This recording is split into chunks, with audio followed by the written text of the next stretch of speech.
This is BJJ B7. This is what I call a knee to the butt pass. The posture is very important in this technique. Okay, so Mr. Castillo is going to be on his back.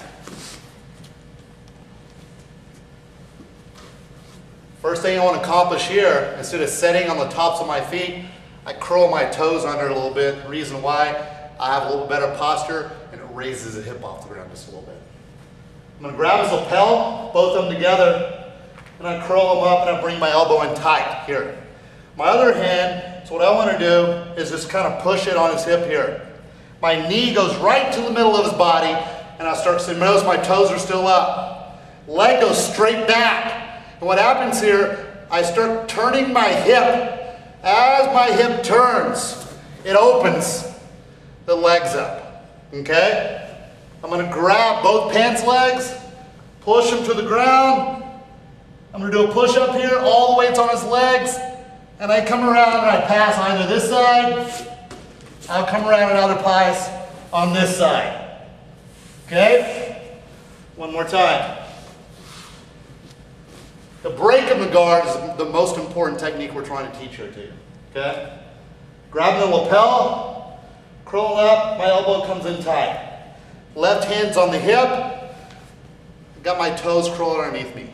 Knee comes to the middle, and that's where my hip starts setting in a little bit. Legs back, turn the hip, and you gotta be careful, don't go here, because this is where you're gonna get caught. Once I start coming back here, I bring both of them with, once they're open, I bring both of them with me.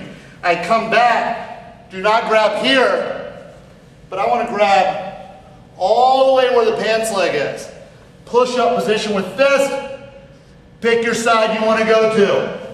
Doesn't matter what side you go, because he's going to push on your hip as you come around, and all I want to do is roll the hip and collapse on him. Okay? Next technique is when Mr. Castillo will stand up in your guard.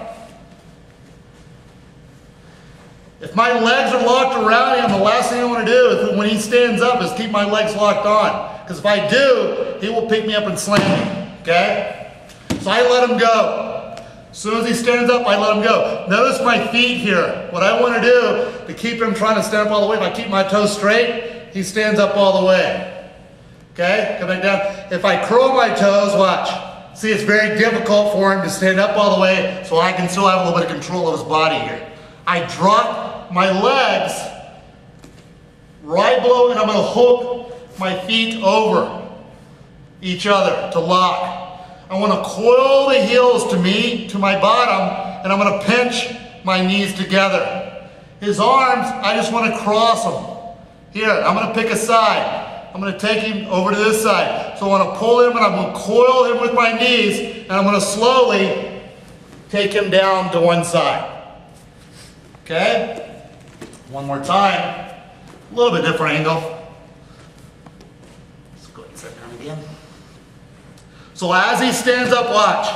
I keep the feet curled, I keep a little bit more better control of him here. Now as I want to come down, I keep this nice and tight around him, so when I start sinking them together, he can feel this on his thighs squeezing. Sink the heels, pinch the knees, take his arms and cross them. I'm going to take him to this side this time, and all I do is I turn my knees this way, but I'll hold on to him so he doesn't fall. From there, I'll continue with the knee squeeze and try to mount him if possible.